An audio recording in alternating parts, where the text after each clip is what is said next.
Hey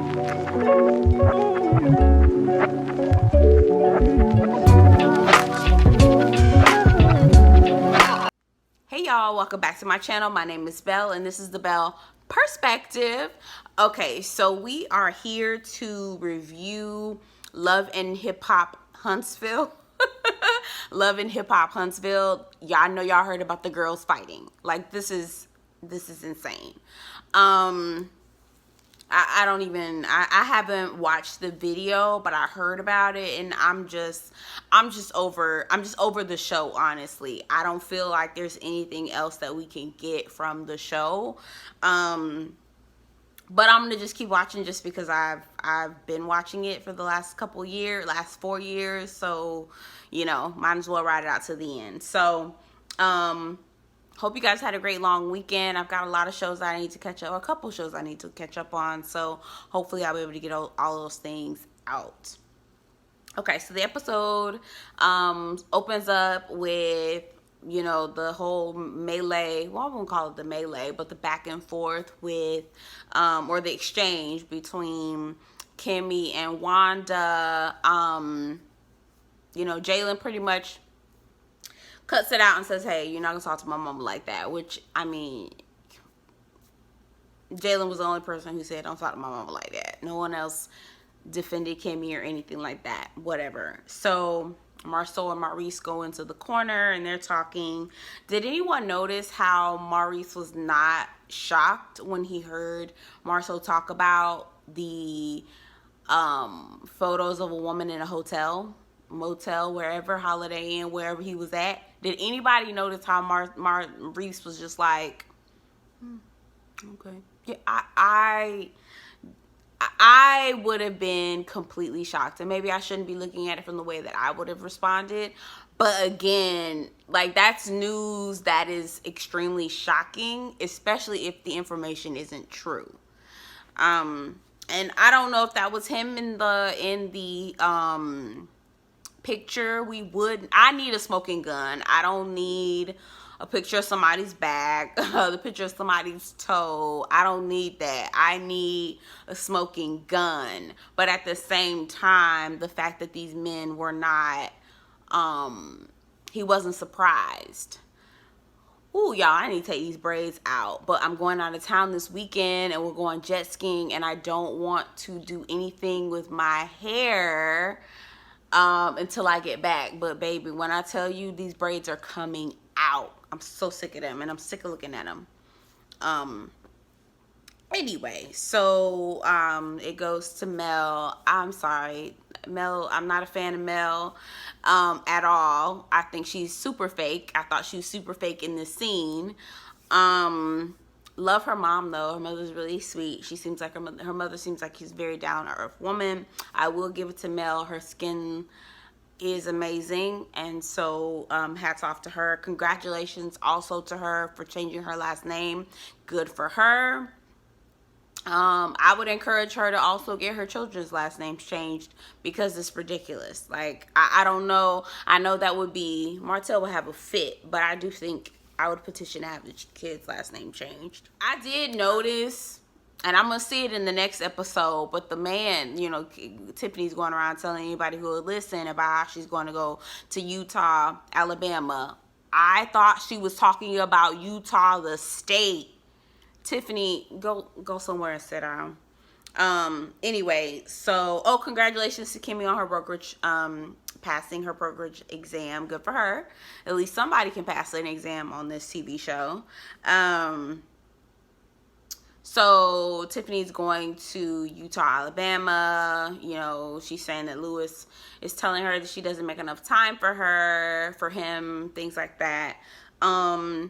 So on the preview for the next episode, for the next show, the man says here in Utah, Alabama, if you're in an interracial relationship in 1970, it's like, you know, that's grounds for lynching. Now, wait a minute. I thought Tiffany said she was 34. You had to be born in the 80s to be 34. Not the 70s. I don't know. I might need a little bit more context, but I caught that. I also don't believe that Maurice didn't know about the trip. I think he's just playing it off to make sure. Because he had that same face that he made when he was lying on the stage, when he was also telling Kimmy that he didn't know about the trip. He had that same facial expression. Channel. He is linking up with a tutor who seems unimpressed with him. She was like, yep, nice to meet you. She probably saw the show. She seemed extremely like unimpressed, underwhelmed with his ass, as she should be, because he's underwhelming. So then they go to Mills 7th Avenue kickoff. It was really nice. Shout out to Bondi Blue. I watch her channel on YouTube. She was on there. They showed a few clips of her, you know, being within the event because Melody had invited her out. And Keke comes in. Stormy comes in. I need Keke to blend that eyeshadow. I need her to blend. All else fails, blend some more, girl. I need you to blend. I need her to blend. Somebody call that girl and tell her to blend. Because it just was like, her colors was fighting. They was tussling on her eyelid. He has a conversation with Kimmy, trying to backpedal, basically trying to make it seem like, you know, I wasn't saying anything negative about Tisha. I was just mentioning her marriage. Again, I am quite annoyed at the fact that we're not putting Mel into the scenario here, where Mel actually used Keke as a pawn so that Keke could take the heat and not Mel, because she prompted her to talk. And I'm just not understanding how that keeps getting left out of the conversation every time Kimmy brings up this discussion, you know, and how they finally alluded to it, Tisha and Marceau did, but I don't understand why that keeps getting left out of the conversation, especially when Melody invited this girl's cousin, who she knows has a strained relationship with her. Like, there is no, you know, there is no way else around it to describe it. So then the last scene is Marceau, Kimmy, Tisha, Maurice. Tisha, stunning. That lady is beautiful. Oh my gosh. She's so pretty. I thought she looked so pretty in that outfit. The colors were so pretty. That brown looked so good on her. That gold looked so good on her. She's so pretty.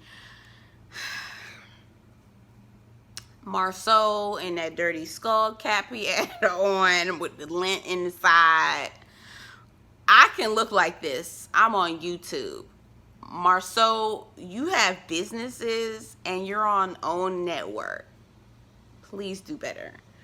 Kimmy looks pretty. Maurice, whatever.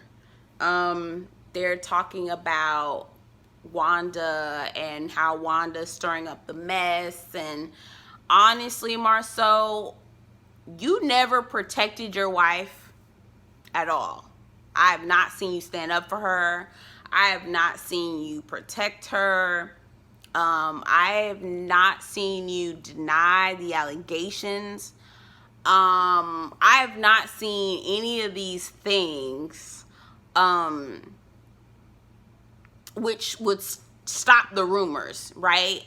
You have not done any of those things. And I hear you saying, and you gave your explanation as to why you had more smoke for Louis than Martell. But again, Louis said less than Martell.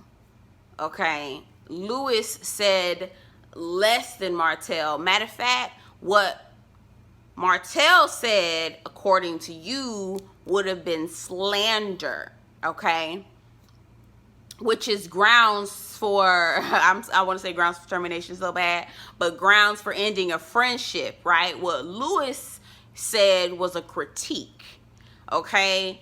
And so I'm not understanding why the smoke is more. Again, I'm not, you giving grace to somebody who's slandering you, and then you're trying to point the finger at Mel. And I know that that's what Martell went back and told them. Oh, Mel told me this. Y'all not gonna have me. Y'all not gonna do this, okay? I know this is a scheme that Martell and Marceau set up and Maurice set up to divert you from the truth, okay? And to come at you with the bullshit so that you're not paying attention and you're not staying focused. But I believe that Mel only repeated the things that she's heard from Martell, who has who's eyewitnessed the things. And then even during the dinner, Marceau was like, there he went with tripping over his tongue. And he's always been a smooth talker when he's trying to get his way or when he thinks that he has his footing. But when he talked about the infidelity, he was like, well, when they said that I had infidelity with me, he wasn't even smooth talking then. There was a difference in the way that he was talking. There was a difference in the way that he even projected himself. You can hear the difference. You can feel the difference. It was just the difference.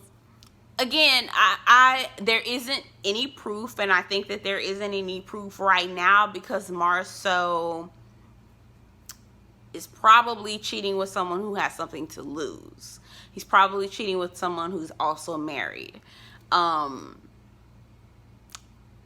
it's not going to come out, right? So the only one up that Tisha has on Melody is the fact that Marceau is better at lying to her, which I don't even know if that's a one up. But anywho, this show is struggling. This last episode was a struggle. It was kind of boring. The episode before was a struggle. Was kind of boring. I'm ready for it to rev up. What's gonna happen? Where are we going with this? The girls are fighting in the street. I'm so confusion at this point.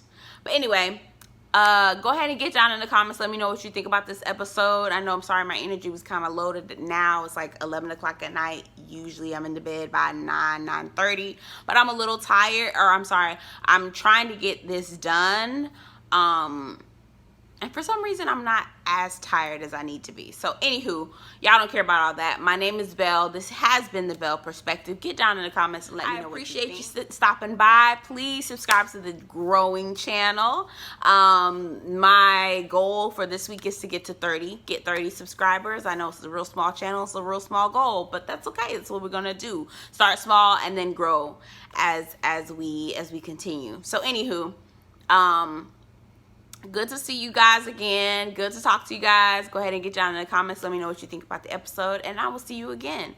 Take care.